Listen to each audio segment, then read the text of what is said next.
Good morning, Ohio. It's James Ernest of the Gruel and Truth Radio Network here with Rob McClanaghan, author of Network, Training the NBA's Best, Finding the Keys to Greatness. Robert, thank you for joining us today. Thanks for having me. Appreciate it. So, where does your passion, your love of basketball come from?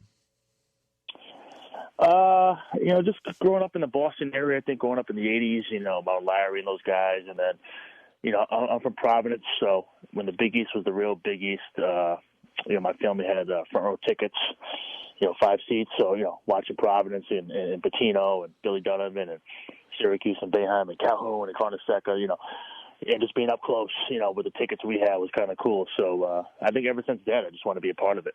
Oh, wow. Yeah, I mean, growing up watching some of the greatest basketball of all time, you can't go wrong with that. Exactly. So what was life like growing up in Rhode Island?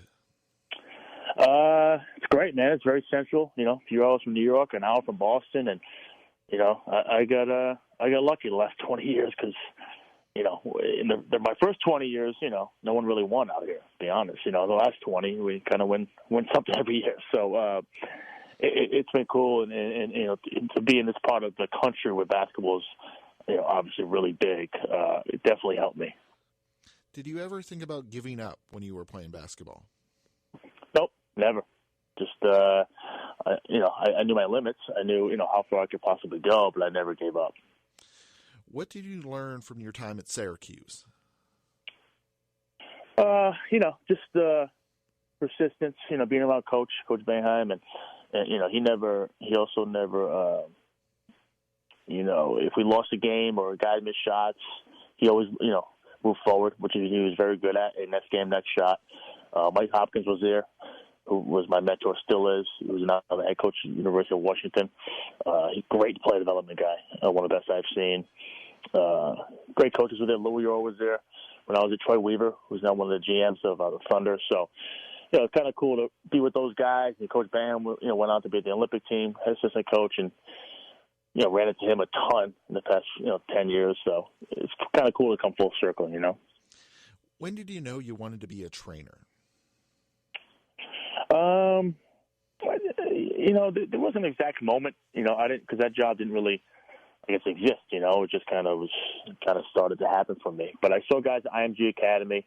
I saw some guys at ABDC camp with Sonny Vaccaro. And then I realized, wow, you can make a decent living doing this. And I was a teacher at the time, honestly, and after that, just left and started doing it with kids, and then, started getting some NBA guys.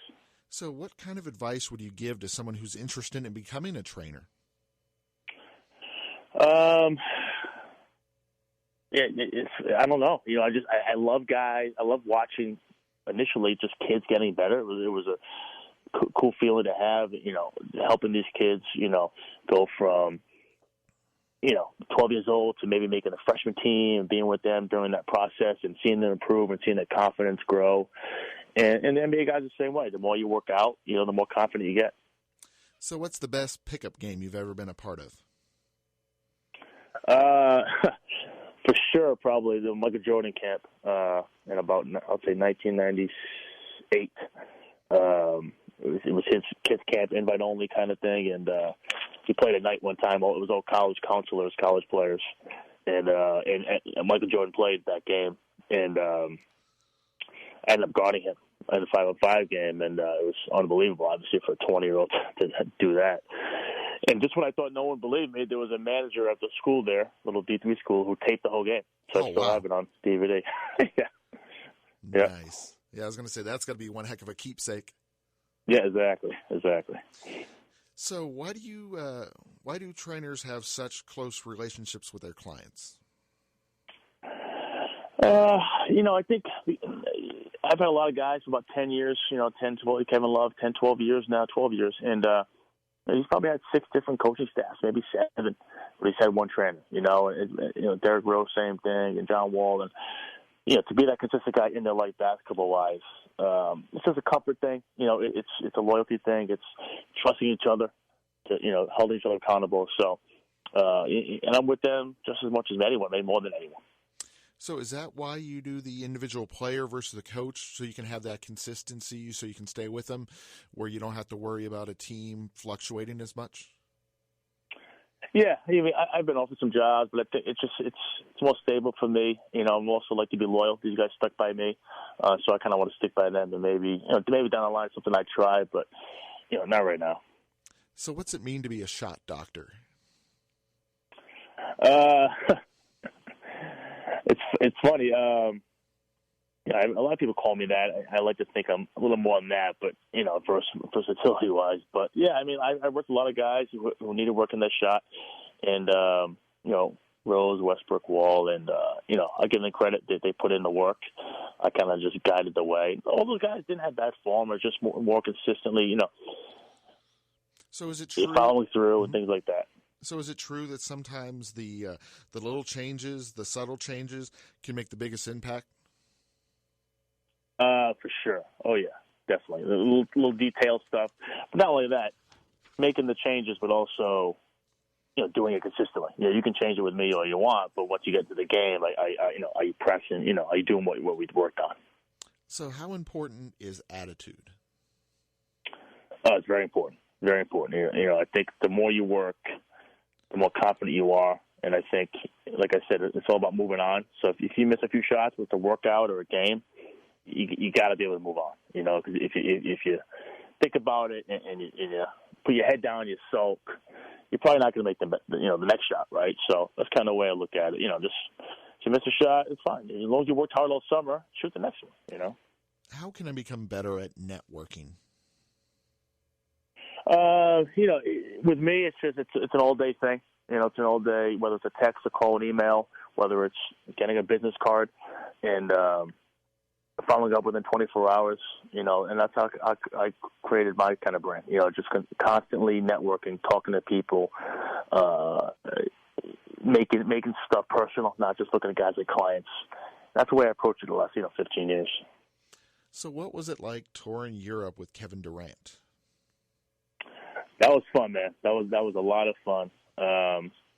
We did 4 cities in Europe, Paris, Milan, Barcelona, and Rome, and and just spending alone time with him and his boys, and a lot of guys don't see the real player because they always have to be on and and smiling, and but these guys are normal guys. They're normal guys. They're hilarious. They crack jokes. They talk trash, but at the same time, Kevin took me over there because he wanted to keep working out. So he would go once, twice a day, every day. Do you ever get texts from players during the game or after a game asking about advice? Yeah, definitely after games, all the time, before games. It's happened a few times, during the game at halftime, something like that. So, 3 or 4 times it's happened. But, yeah, that's why I'm here. If they maybe they want honest advice and critiquing, I'm going to give it to them. I'm not going to every day be like, oh, you were great, I've been out with these guys. They can't go to a quick dinner. They can't, you don't sign being respectful, looking people in the eye, going hard every work, everywhere. Live your life like a pro on and off the court, you'll play a long time. I was going to say, not that I want any names, but I read somewhere where your number one rule was don't be a jerk or you kick them out. Yeah, it's just, because it brings down the energy. It brings down the energy of the gym. It brings down the culture. Golden State and San Antonio, they didn't really have any jerks. Of course you're going to get in fights here and there. You're with somebody, your friend every single day for, 8 months, things are going to happen. But as long as you, are a good guy and follow through with the team first, that culture creates championships. Rob, before we let you go, where on social media, where on the web, where should they check you out at? Yeah, I'm over Instagram and Twitter on Rob Mac NBA, ROBMAC NBA, and then for my book, it's on robmacnetwork.com, and then or you can just buy it on Amazon. So hopefully it's been out a week now, and hopefully people enjoy it. Awesome. I'd like to thank our guest, Rob McClanaghan, author of Network, Training the Best, or NBA's Best, and Finding the Keys to Greatness. Thank you, Rob, for joining us today. Thank you.